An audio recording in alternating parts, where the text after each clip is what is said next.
Hello, and welcome to the Talented Amateurs Podcast. My name is Joe Randolph, your host, and today we have Ramond Robinson, who is responsible for leading mobility management strategy for Anne Arundel County Department of Transportation. In his role, Ramond maintains responsibility of improving multimodal transportation networks that include regional transportation, transit, traffic, bicycle, and pedestrian system for planning coordination. Prior to joining the Anne Arundel County, Ramond has worked in transportation in North Carolina, Georgia, and Virginia. Ramond, welcome to the podcast. Looking forward to today's conversations, and thank you for joining us today. Thank you for having me, Joe. As we get started today, we obviously want to talk about transportation, particularly in light of a lot of the news and some of the work that's going on in our capital in regards to the infrastructure bill. And I feel like this will be a great conversation to have as we talk about transportation, transit, buses, etc., and why that's important in our communities, within our cities. And so I think bringing you on today will be a great opportunity to really dig into this conversation and just provide people more context of why this particular area is important. I'm a big fan of transit. I think when we look at trains, I feel like we are behind when you look at Europe and some of the other countries, but really want to dig into today. So as we get started, tell us a little bit more about who you are, and then maybe get into your background in transit. Sure. So again, thanks for having me on the Talented Podcast. So for me, I have a unique story as it relates to how I came into the transportation world. I'm originally from Hampton, Virginia. So growing up in Hampton, Virginia, we actually use the transit system to get to and from school in middle school and high school. So at a very early age, it was kind of predetermined or pre-pressed on us already to utilize, mass transit as a way to be able to get around, not just to get from point A to point B, but also to get to school. So, my travels have led me to go to North Carolina Central University as a geography and environmental science major. So in being a geography and environmental science major, finishing school, the state of North Carolina was looking for apprentices to come in and kind of learn the trade of transportation. They didn't, they weren't very successful in being able to kind of get kids to be interested in transportation until, they figured out, well, wait a minute, we've got these kids that know, geographic information systems, and they're geography majors, and they care about the environment because they're environmental science majors. At the time, a lady that was an alumnus of North Carolina Central University named Marion Perry said, I'm going to go back to the university and I'm going to pluck some kids from the geography department that are going to participate in this apprenticeship program.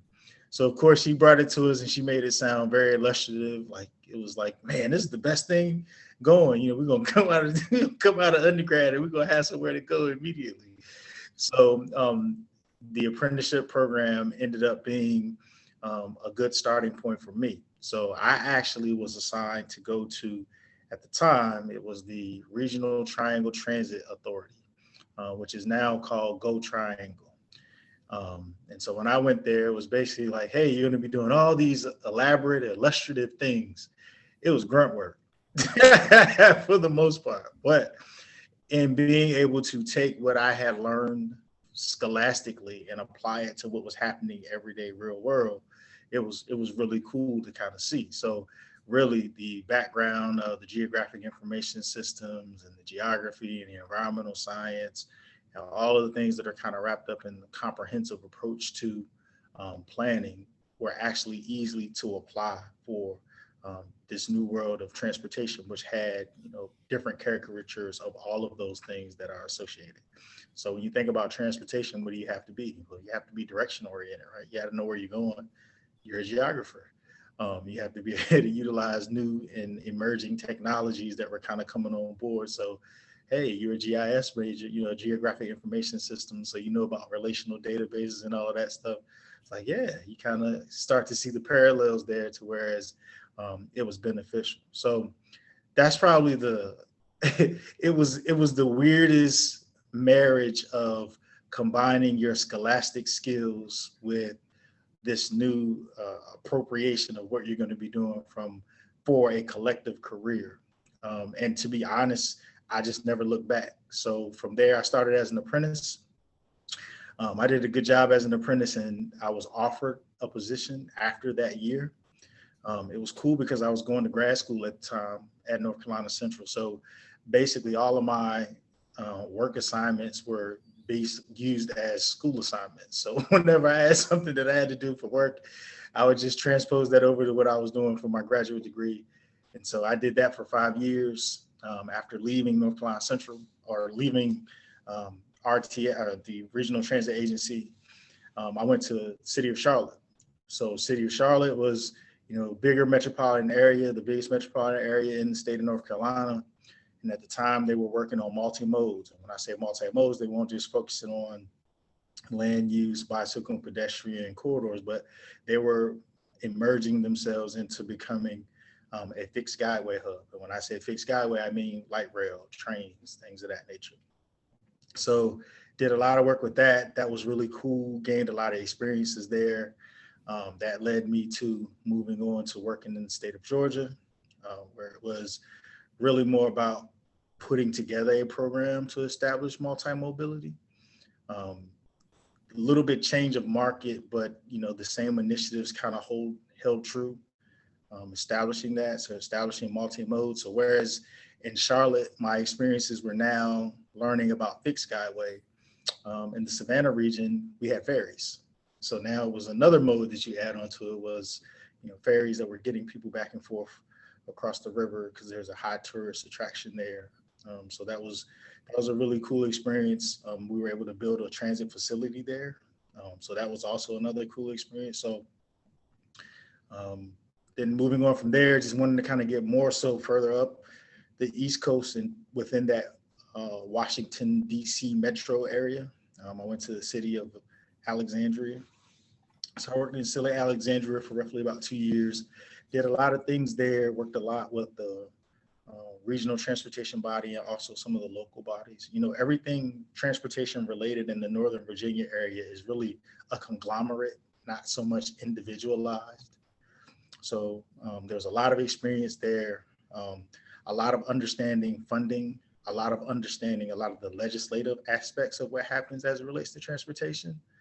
So even, in Charlotte, there was legislative, in Savannah, there was legislative, but here it was legislative, but the magnitude of it was just so much bigger. So there was just a lot there to gain, because there were a lot of interconnected pieces, particularly when you're trying to do things on a regional level in, Northern Virginia, Maryland, DC. From there, the opportunity arose in Anne Arundel County, where Anne Arundel County, like different from the other agencies or areas, they didn't have a specified office that was focusing on transportation. So it was really to go there and to take all that I had learned in all of these years to kind of create what was now going to be what is now the Office of Transportation for Anne Arundel County. So there's a lot of different things that we've been able to do there, because you got to remember a lot of it is kind of starting from the beginning, the establishment of a commission, working for larger scale capital projects, looking at grants. So Anne Arundel County is kind of moving forward into getting to, becoming a place that transportation is viable and is needed as it continues to grow and move along. So there's a lot that's being done there, and I'm pretty sure as we continue to go through the conversation, we'll talk about that. But so that's kind of that's the short version, the short version of a real long story. But no, thanks for sharing that. And one of the questions I have, as you were going through your background, is with your role, you have to be mobile, and because in most cases, where you are in the city, it's probably one of you in for one role. And how do you manage that around the mobility, and how have you balanced that across building your network? Obviously, you've gone through programs to help establish you from a leadership perspective, but then also it helps broaden your network. Talk to us about that mobility piece, where in some cases in the area that you're located or the city, they may only have one of you across the city. So how do you manage, or have you been able to balance that and manage that across your career path?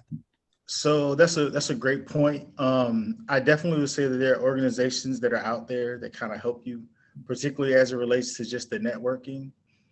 Um, Conference of Minority Transportation Officials will be one. The American Public Transportation Association is another. The American Planning Association is another.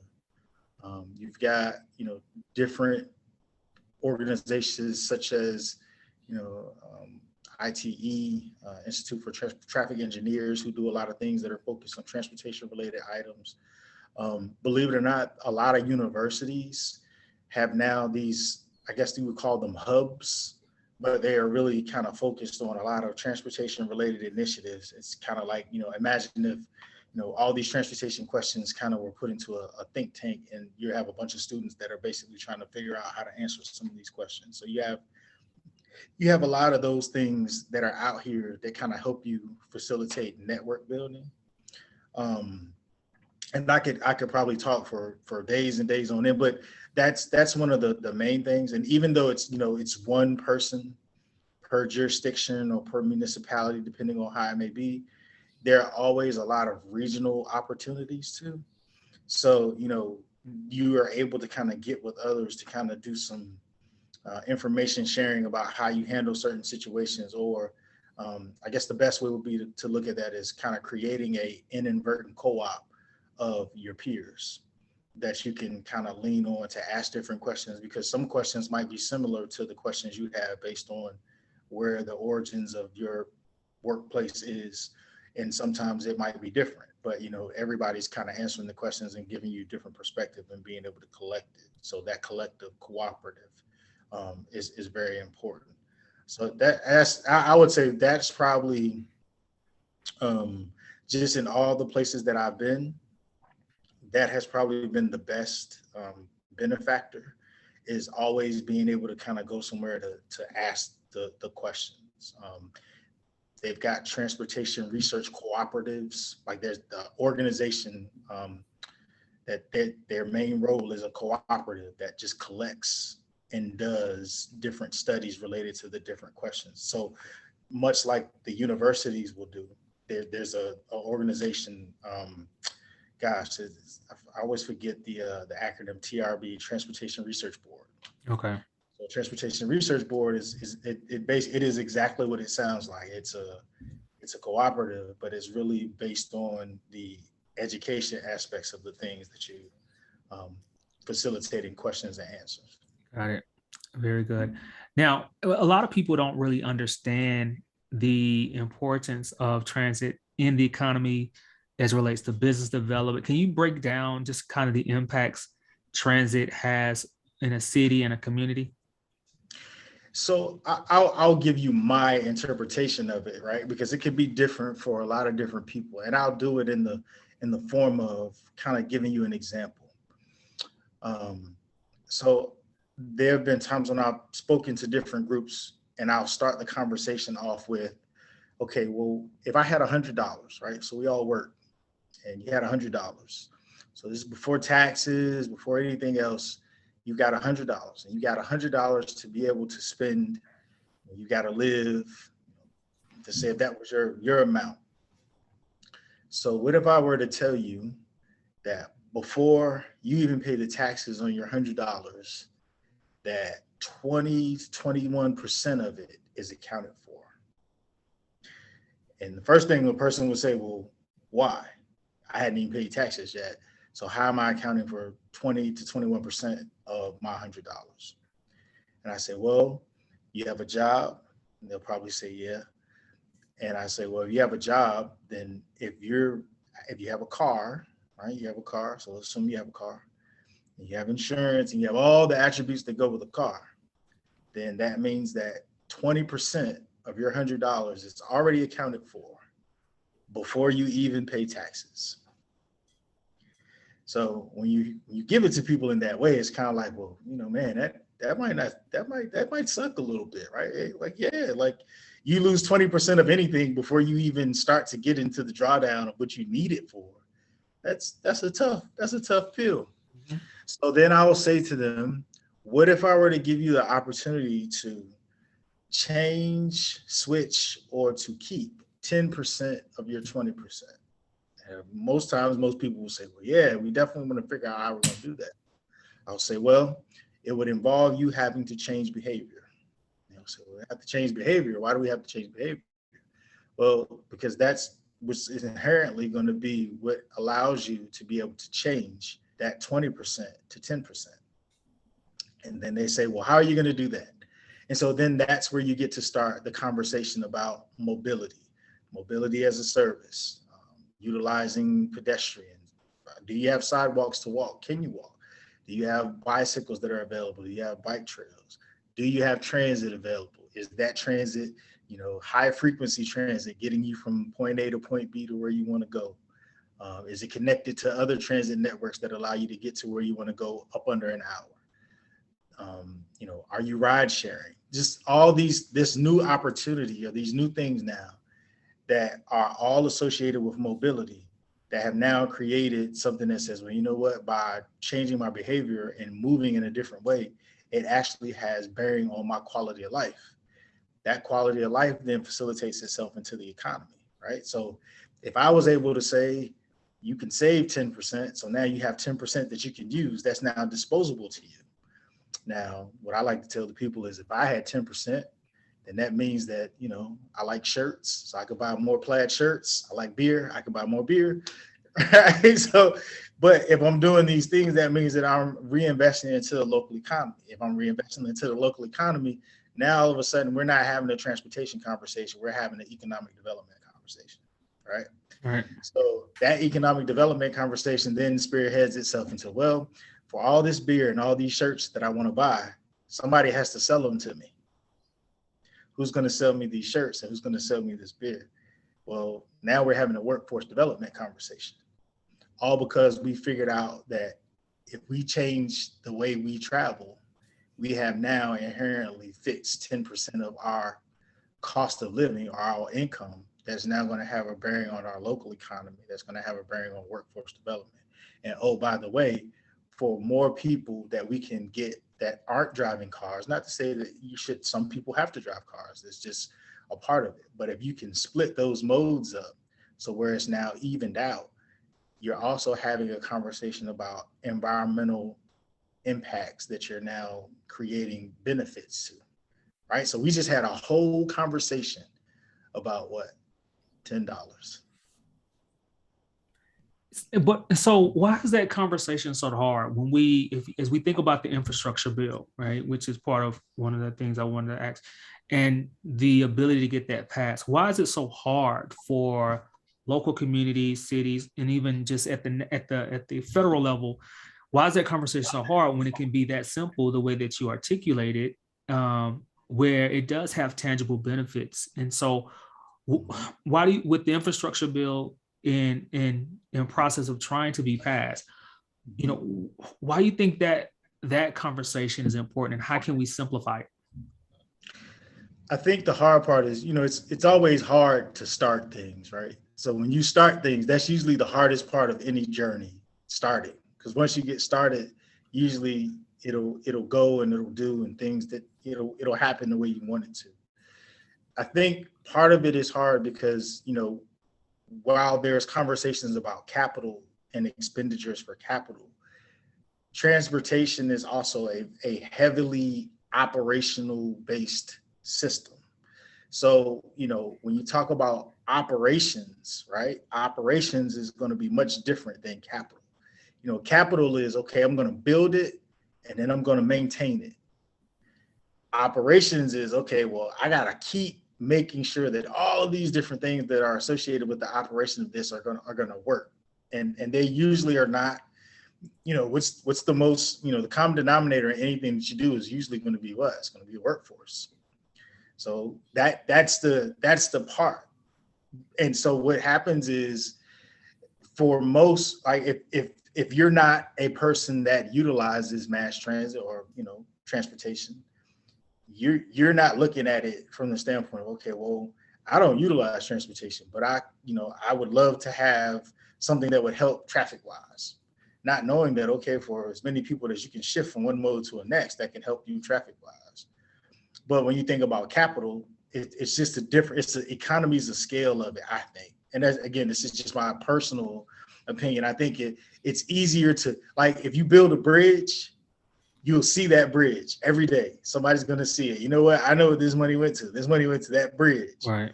But if you were to say, okay, well, you know what? I'm going to put additional frequencies on Tryon. Most people are just going to see, okay, well, it's just buses on Tryon. They're not really paying attention to the fact that, okay, well, it's not just buses on Tryon, because there's a need, and so many people are using the service. There's a bus that's coming every 10 minutes on Tryon, right?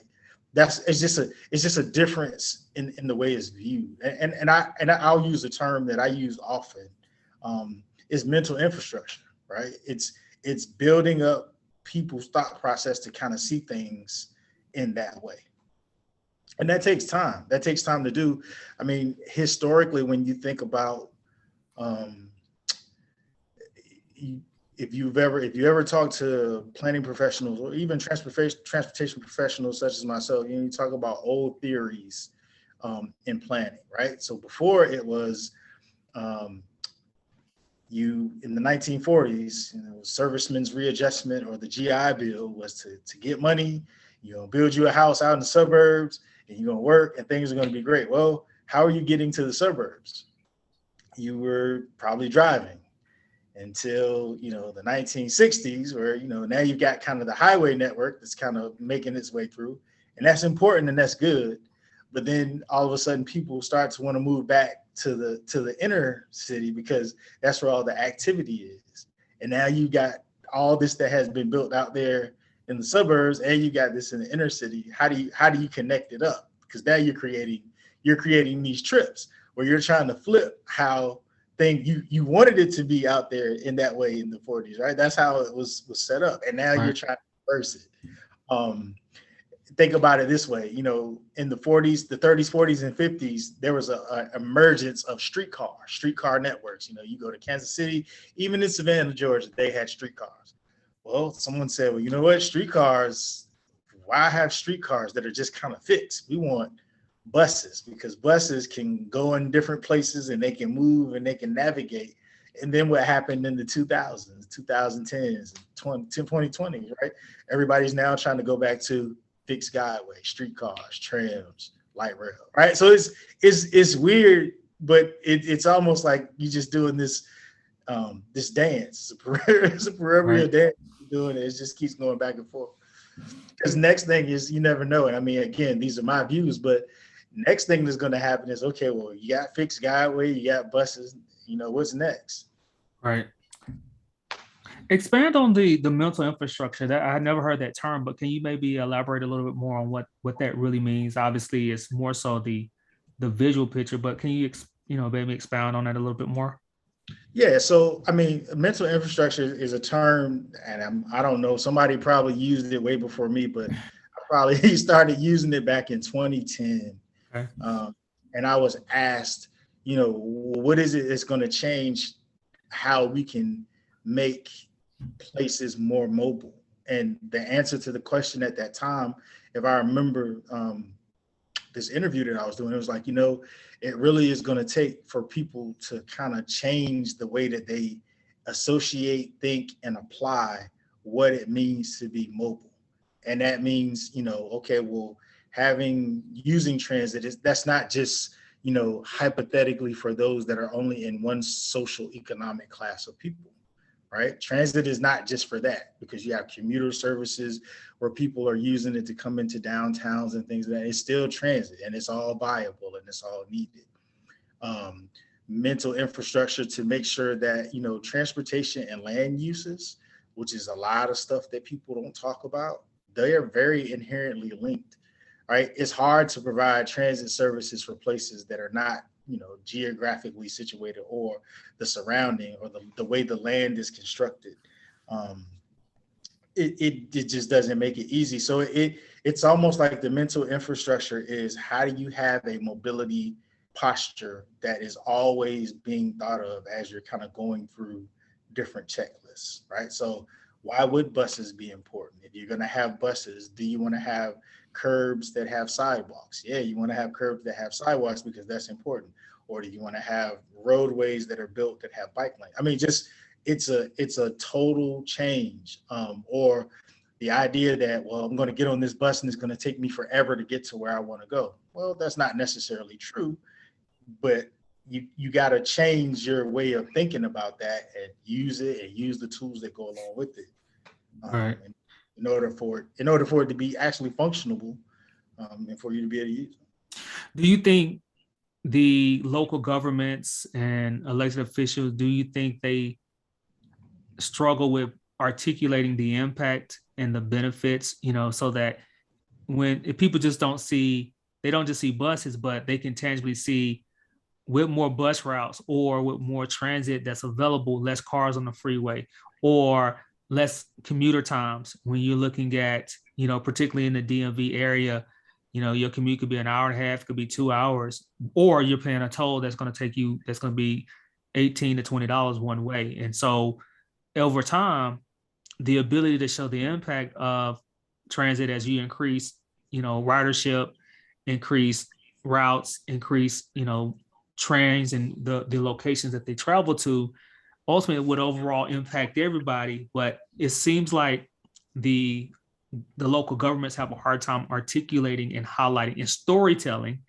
the benefits and how they can actually bring those benefits to light. That's a good point. I will say this: there are, in my experience, there have been a lot of local elected officials, state officials, federal. I mean, I think they have a really good understanding. And over the last, I would probably say maybe 15 years or so, they really have had a good grasp on the benefits of what it will do. I think part of it, and this not necessarily being something that is associated with any of those decision makers, is sometimes it doesn't move fast enough, right? It takes time to kind of cultivate a lot of this stuff. And so, it's like, well, yeah, we know that this needs to happen. How can we make it happen tomorrow? Well, it's not that easy. So I think that's where and so you've got the time that it takes, but then you've got also that they're trying to communicate to their constituency the benefits of this. And they're also trying to establish themselves as making sure that they're using this mental infrastructure mantra. But, it's still, it's a time that's associated with it. So it's really not I wish there was a one size fits all for how it can happen, but it's not. It's just kind of par of the course. Right. And these are long term, like in a lot of different cases, these are long term solutions, right? So they're not going to be too many situations where you're going to build a light rail and then come back in 50 years and tear it up, right? Right. That's true. Or the same thing with roadways, and you're building these roadways and you're adding these high occupancy travel lanes or hot lanes or high occupancy vehicle lanes or HOVs, right? So you're making all these improvements to the infrastructure. Hopefully the thought is that you're doing it for a long span, not for something. But you can also see where they may not make the additional investments either, where they look to expand it. Where you're looking about Charlotte, it only goes to a certain point because it can't move, because they can't get approval or funding to extend it. And same thing in Atlanta with MARTA, where it doesn't go beyond a certain point. Where when you look at the commuter times in Atlanta and across, a lot of people live outside of Metro Atlanta, and not having MARTA where it just goes pretty much east-west, or north-south. It's really hard to, it's interesting why, you don't see a lot of that initial investment after years that these transit systems have been put into place. But the go-to is maybe we increase the tolls, which is a direct impact of more cars on the road, which increase the wear and tear on the roads where you need to fix them, and vice versa. So it's just almost like this rabbit hole that continues to develop. Now, go ahead. Yeah, go ahead. Sorry. It is. And again, it goes back to, I don't think it's that people don't want the longer term fix. It's just that the rabbit hole sometimes appears to be quicker. Usually because it's a quicker, it's almost like the microwave, right? So I can put it in the microwave and this can happen like immediately, as opposed to, putting it on the pot on the stove and letting the water, I'm that. I mean, that's just how it happens. Right. The other part too, and I think this part is probably just as important. Just kind of going back to the land use angle and just kind of the development of different areas, right? So the ripeness of the development also plays a really big part on the type of infrastructure that you're actually able to put in. And sometimes it works in your favor. Sometimes it's better to put the infrastructure in and then develop around it. Sometimes it's better in the opposite way. There's no magic ball or anything that will allow you to say, okay, well, this is the way it should be done. It could work in a variety of ways, and it also just depends on where you are. Out in the western part of the country, particularly Pacific Northwest and things of that nature. You think about some of the age of some of the systems out there, particularly, you think about Portland or Seattle, like they've come a long way in regards to multi-mobility investments in infrastructure. And you do see a lot of that out there. And part of it is, as the areas were starting to develop, the transit networks or the transportation networks were developing with them so that it was kind of growing together. And in some cases, they saw the benefits of putting that infrastructure out there first. And you can see where it's been impactful and it's beneficial. Right. And it's different. Got It's a it. little, I personally think that it's a little harder in those areas that are like really mature as it relates to the development, right? So because Right. you're really trying to go back and try to do some things different when it's been developed in a certain kind of way for a long period of time. Gotcha. It's more people you have to move, and all the positioning that you have to play. So that definitely makes sense. What's been, as we've kind of gone through the pandemic, things are settled. How has that impacted your job and the things that you have to really focus on? What are some of the things that's top of mind for you? As people are deciding, do I get on a packed train versus jumping in the car? Talk to us about how you're making adjustments with the pandemic, and what does that mean for you?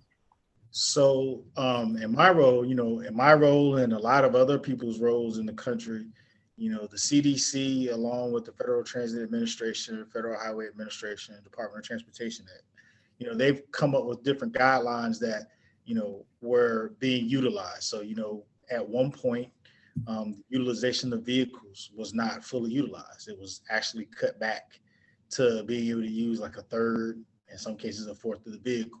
So I'll give you an example. If you got a vehicle that has 40 seats on it, you might only be able to use 10 seats of the Mm, 40 seats, just because the way, the CDC set up, the Center for Disease Control set up, the different parameters for social distancing, and everybody has to have a mask or some type of protective covering. So in that regard, I mean, we didn't change or we didn't do anything outside of that. Everybody kind of stayed stern with that. Now, it does get a little interesting when it relates to the types of services that you're providing or the frequency of services that you're providing, right? So now that you don't have the full utilization of the vehicle, um, you limit the amount of service that you can provide.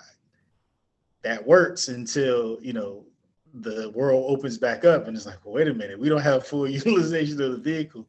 So in turns, you end up needing more vehicles because you got more people, which means you got to provide more service, right? So I think just like everybody else, that was a balancing act that we had to kind of go through. And to be quite honest, we're still going through it. But I think, everything's it's kind of coming back to normal.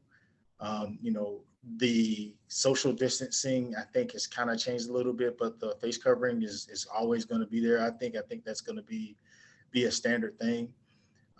Some of the things that a lot of agencies had to do was also look at providing alternative services, particularly when you're not operating, your services, their regular complement, doing shopper shuttles, trying to make sure that people in senior or the senior or disabled populations have the ability to get to stores and things. I mean, so there's a lot of non-traditional stuff that was done, delivering food to those who couldn't come out. I mean, because now you've got more vehicles to use because you're not operating that same service complement. But of course, this was all while, everything was kind of shut down. So as things start to open back up, of course, the services change and you start to go back to more what you regularly operate. But um, it did have a bearing. And then the other part too, and this is probably the most important part, is the safety. So the safety of the passengers, the safety of the operators, making sure that there's enough PPE or personal protective equipment as it relates to masks, and having cleaning protocols for all the vehicles. At one point, we had cleaning protocols that were happening like 2 and 3 times a day. So one vehicle would be cleaned like 2 or 3 times, and there was record keeping that went along with it. So if nothing else, I can say that it has changed, or during that time, it did change the way we do business because it did take into account to have more reporting, not so much from the standpoint of funding that you're receiving, but just to kind of make sure that you're doing things in a safe manner. And we were kind of measuring ourselves and making sure things were done safely. So I don't know if that's what you were looking for in regards to those types of changes, but Yeah, it no, definitely was different. I'm always curious in terms of how, especially with this pandemic, market disruptions. What are things that are disrupting the market? When you look at, people now probably going to be more hybrid, where we know we can do a lot more things virtually. But there are some markets that just wasn't going to change because their business model just doesn't cause for it.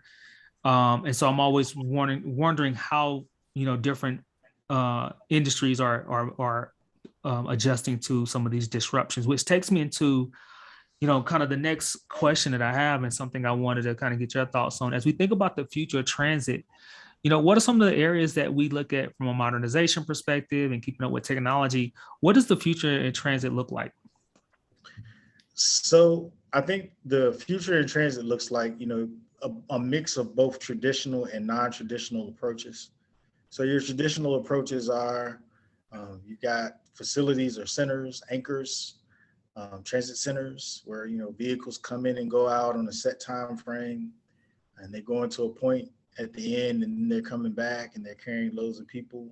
Or you've got, fixed guideway, which is like, a streetcar or light rail or subway that you can carry loads of people, and it kind of does it in a fast manner, and it's on a fixed guideway, so it doesn't have any interruptions, right? It's just kind of traversing up and down the track. I think those services are still going to be paramount, right? You can't get away from that. But I do think now that you do have an emergence of mobility as a service, right? So MOS, you'll start to hear a lot of that conversation that takes place, which is, utilizing transportation network companies like your Uber or your Lyft, or they've got Via that's out there now. These are app-based transportation network companies that allow people to kind of facilitate their first mile, last mile um, type of initiative, so that you basically are utilizing, let's say you utilize a service that gets you from point A to point B, and then you need to get to C, you get to your end destination, and then this service will be available to be able to take you to where you need to go. I think those are some emerging things. I think you'll start to see more singular mobility. I say that, right, and that's a real fancy sounding term, but really what it is it's your bike share stuff. It's the scooters that you see that are out there, they're Birds or LimeWire. Singular mobility. It's just you and that particular tool to be able to move, where it can allow you to kind of get to it. If you're on a bike, 3 miles or 30 minutes. If you're on a moped or the little electric scooters, same thing, 3 miles or 30 minutes. It kind of gets you to where you need to get to. You don't have to wait for anything. I mean, so it is, I think mobility is about creating these options, right? And the options that you're creating are going to be traditional and non-traditional, depending on, where you are.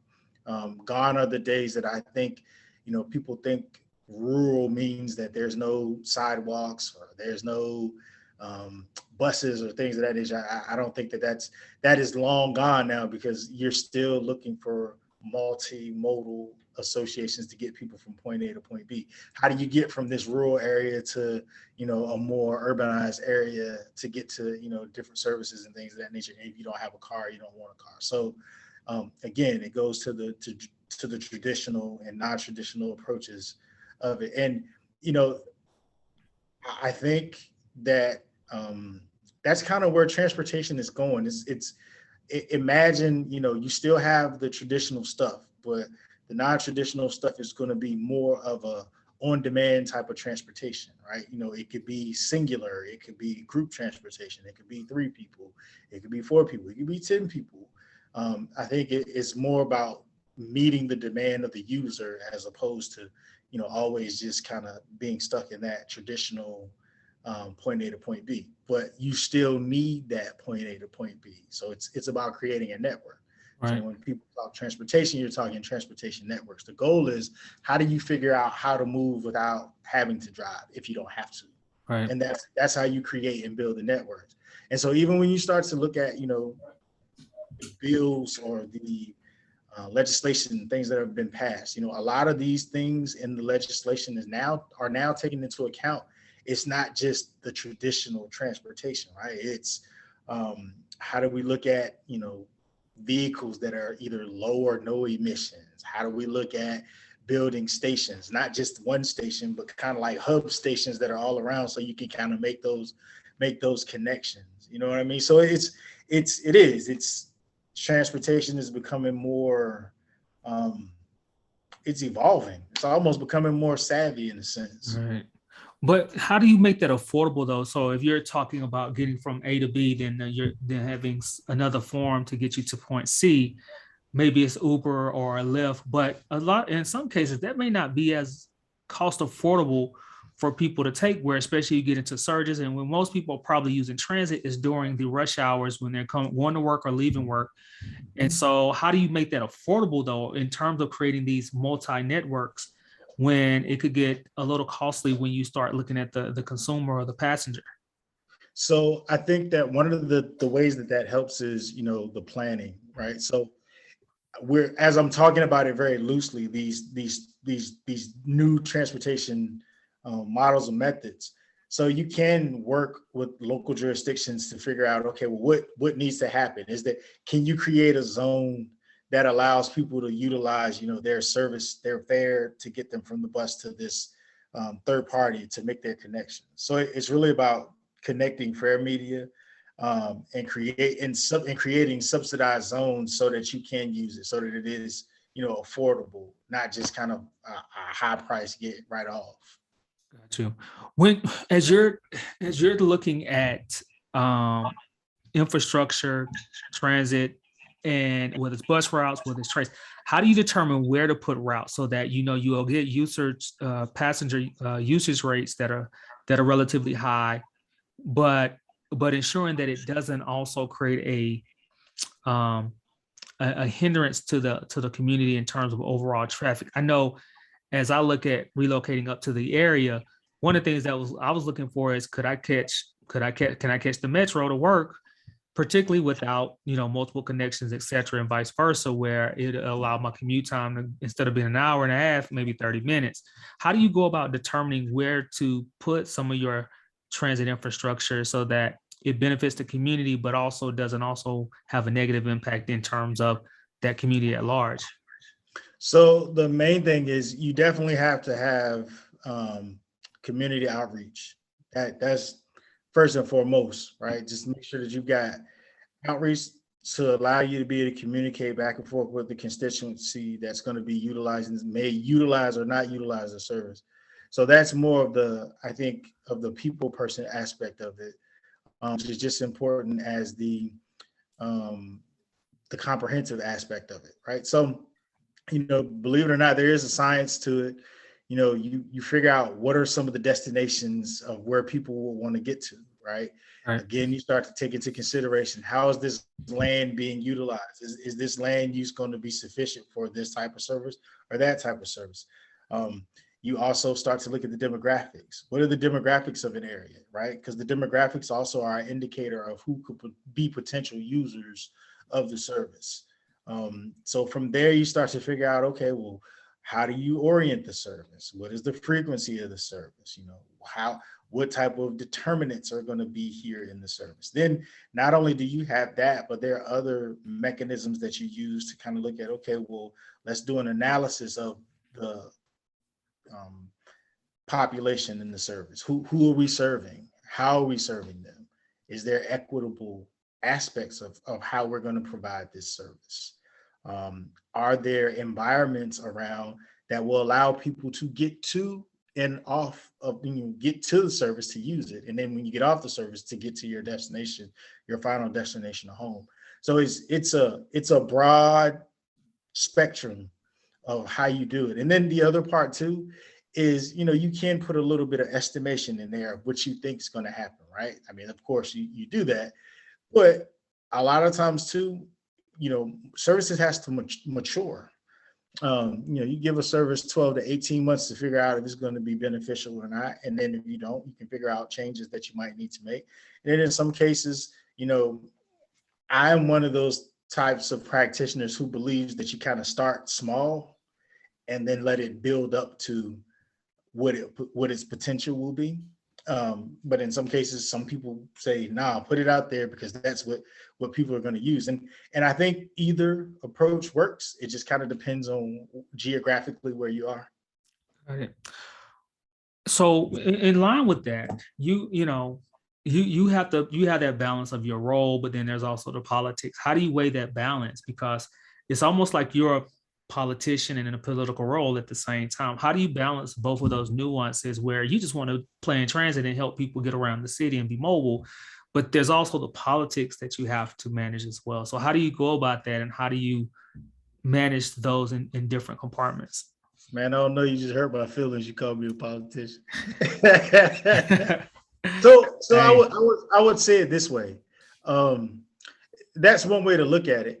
And it's not so much the politics as it is kind of making sure that you're balancing the needs and the wants of the community along with the comprehensive aspects of it, right? And that's the balance. I mean, it could be that that, and that's quite frankly, that's where the planning comes in, and establishing plans and creating plans. I think that's where it's important because when you have these comprehensive plans that are very specific in some cases and kind of showing you and telling you what you're going to do and how it's going to be applied, you have that support or non-support of that community before the plan even gets finished.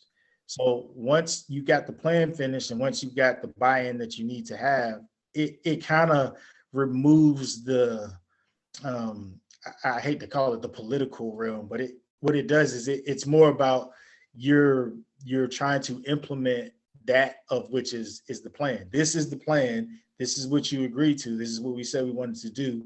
So now it's all about the implementing processes. And it changes. I mean, it's not a perfect world, right? So it Right. always Never there's is. always going to be something that it never is. But Never is. but when you do have it in place, it kind of plans are good with, you never get rid of all the wiggle room, right? But they're really good at kind of keeping the structure in place to say, well, this is what the plan is. This is what we agreed to. This is what we're trying to move forward. And that has been the thing that has helped me throughout my career, because like you say, I am a true transportation practitioner. Like I want to do transportation. Right. So Very good. There's always a balance though. And I think it's important that you, as we continue to manage that, is understanding and how to manage that balance as well. So as we start to wrap up, what are some of the big items, big initiatives, big projects you have in store that you're working on that you can potentially share? So I will say that a lot of the projects. So in this past year or two, the county in which I work, we were able to establish it's the first comprehensive transportation plan. So going back to plans, right? So we have a plan that is multimodal in nature, and it's about adding safety It's about being environmentally sensitive and responsible. It's about creating multi-mobility networks. Um, and it's about creating a safe transportation system. So it's kind of basic, right? But it's very broad up under each one of those categorizations. So a lot of the things that are happening in the county and in the region are just kind of looking at providing more pedestrian and bicycle infrastructure, not just in the county, but also with some of our regional partners, because Anne Arundel County is kind of bordered by other counties, and so there's a lot of cross-regional or inter-regional networking that could be established by that. So there's a lot of stuff that's happening there. Broadening the transportation network with transit services and looking at zonal services and things of that nature. Those are things that are happening. Um, Looking at safety. So, legislation is key when it comes down to the different safety aspects. We didn't get to touch on this, but Vision Zero is kind of a format that is really about engineering, create building things so that they're engineered for the safe passage of people utilizing the roadway, but the sidewalks and bicyclists and transit. I mean, everybody, enforcement, education. So stuff like that. That's kind of happening now. Um, this last year, October, there was actually a Central Maryland Regional Transit Plan, which actually is a really broad plan that looks at the interconnectability of regional transit and regional transportation throughout the Baltimore region, which takes into account, a lot of different corridors and how to connect these corridors and what those modes are going to look like. So, that's one of those things that's kind of on the horizon. And to be honest, with this new funding that is coming out of the federal government, there's a significant amount of it that's going for transportation, a lot going for public transportation. And that's going to be key, because it's public transportation as it relates to services, but also some of the things that are kind of surrounding it, the multi-mobility aspects of transportation. That's going to be key. Having plans in place that allow you to be able to implement some things. That's kind of where we are now.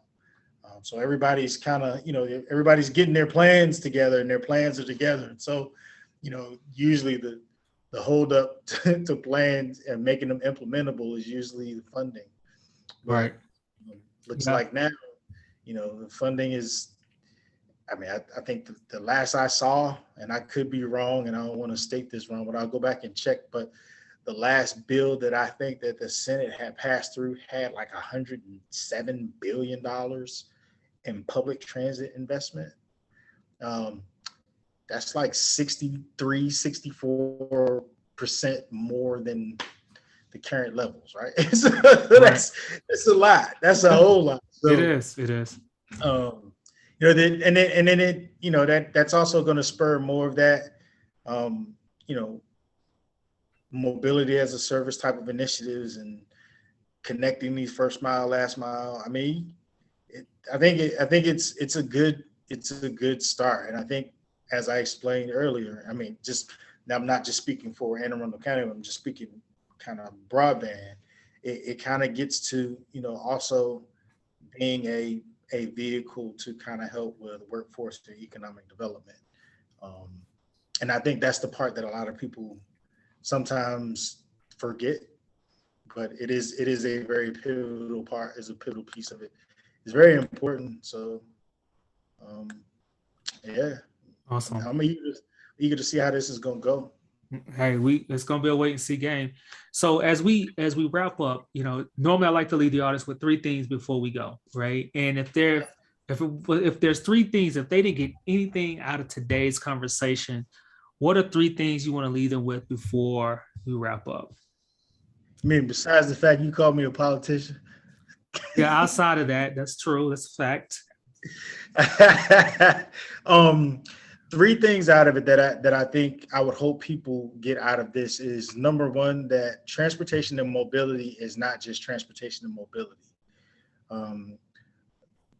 Mobility is the framework for the land use. It is the framework for economic development, and it is the framework for workforce development. Um, Transportation is a um, it is critical, right? I think sometimes it's underestimated the critical nature of transportation. And when you say transportation, and I hope the second thing that I hope people know is that transportation is not just facilitated with cars on the road, but there's a whole world out there of transportation alternatives and uses and tools to move that are just as important as kind of what we have kind of known to be that one specific thing.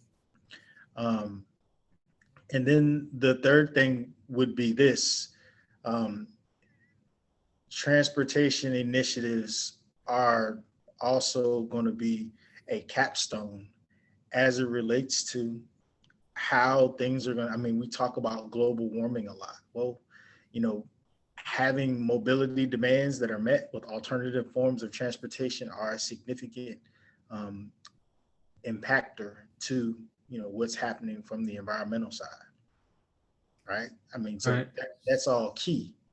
So you know, transportation and the last thing I guess would be is, people, they think of transportation as this, it's just transportation. Well, it's really not. It's really um, it's a framework for all of the things that we just spent the last hour talking about.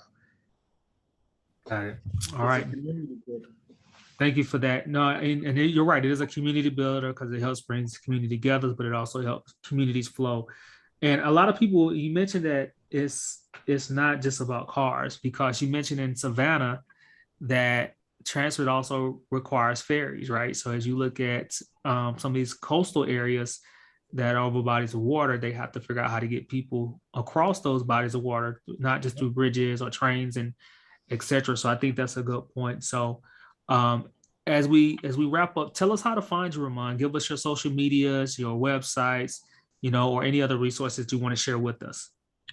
So I guess I'm not a huge social media buff, but Ramon Robinson on Instagram. Um, I tweet whenever I have the Is time. your wait, is your Instagram first and last name?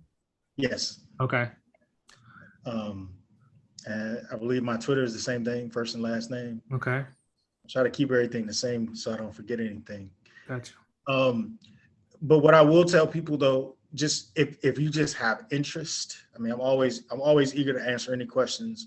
To be honest, we could talk transportation for hours and hours and hours, but there are other sites that I would push people to just to kind of look. Um, like I was mentioning earlier, you've got the American Public Transportation Association. So that site is www.apta.com. So that's the public transportation site, public transportation forum. So you'll find a lot of information there. Um, Another site where I would push people to is, and this is going to sound funny, and I'm not like sounding like the advertiser for the Federal Transit Administration, but if you actually go to